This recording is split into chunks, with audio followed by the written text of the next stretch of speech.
Hello everyone, and welcome back to our Complete Termux course. I hope you're doing great. In the previous lesson, we learned what Termux is, why it's useful, and how to install it on an Android phone. We also customized Termux to make it easier and more comfortable to use. Today, we're going to take our very first steps inside the Termux terminal.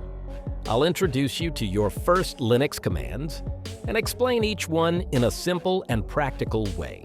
Don't worry if you've never used a terminal before. By the end of this lesson, you'll understand the basics and feel confident using your first commands. So without wasting any more time, let's get started. Before we type our first command, let's take a moment to understand what we're looking at. This black screen is called a terminal. Unlike most Android applications where you tap buttons and menus, a terminal allows you to communicate with your device by typing commands. Every command you type tells the system to perform a specific task. At the bottom of the screen, you'll notice a $sign. This symbol is called the command prompt. Whenever you see this prompt, it means that Termux is ready and waiting for your next command. To type a command, simply tap anywhere inside the terminal to open the keyboard. Once you've finished typing, press the Enter key to run the command. If you make a mistake, don't worry. Just use the backspace key to delete the incorrect characters and type again. Now let's write our very first command. The first command is called echo. The purpose of this command is very simple. It displays any text that you type after it. As you can see, after running the command, Termux prints the exact message that we entered. The echo command is commonly used to display messages, test commands, and even write text into files, as you'll see later in this lesson. Let's try another example. This time, we've changed the text after the echo command. As you can see, Termux prints the new message exactly as we typed it. No matter what text you write after echo, it will display that text on the screen.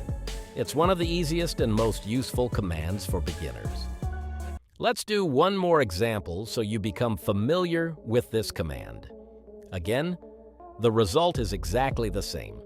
Whatever text you place after echo is displayed on the terminal. The more you practice simple commands like this, the more comfortable you'll become working inside Termux. Now let's learn another useful command called who-me. The who-me command tells you the name of the current user you're logged in as. In Termux, you'll usually see a default username. Although this command looks simple, it's very useful when working on Linux systems because it helps you identify the current user account. Our next command is pwd, which stands for Print Working Directory. This command shows your current location inside the file system. Think of it like checking your current address. Whenever you're not sure where you are, simply type pwd and Termux will show your current directory. This is one of the most frequently used commands, especially when working with files and folders. Now it's time to create our very first folder.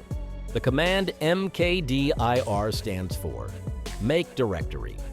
A directory is simply another name for a folder. We've created a folder called Practice. After running the ls command again, you can see that the new folder now appears in the list. This confirms that it was created successfully. Creating a folder is only the first step. Now we need to enter it. The cd command stands for Change Directory. It allows you to move from one folder to another. After entering the practice folder, we use the pwd command again.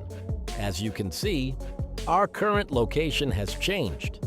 This confirms that we're now working inside the new folder.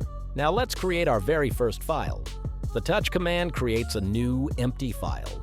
We've created a file called notes.txt.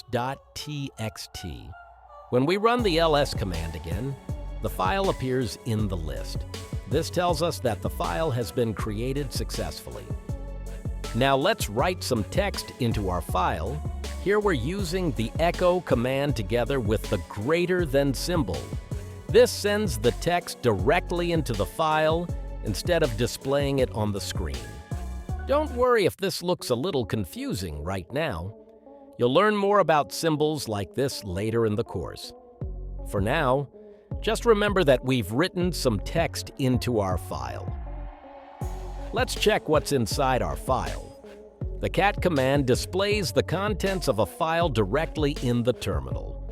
As you can see, the text we wrote earlier is now displayed on the screen. This confirms that our file contains the message we added. Now let's add another line to the same file.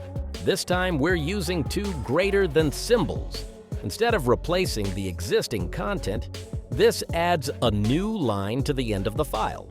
When we display the file again using cat, you can see that both lines are now stored inside the file. Our screen now contains many lines of text, making it a little difficult to read.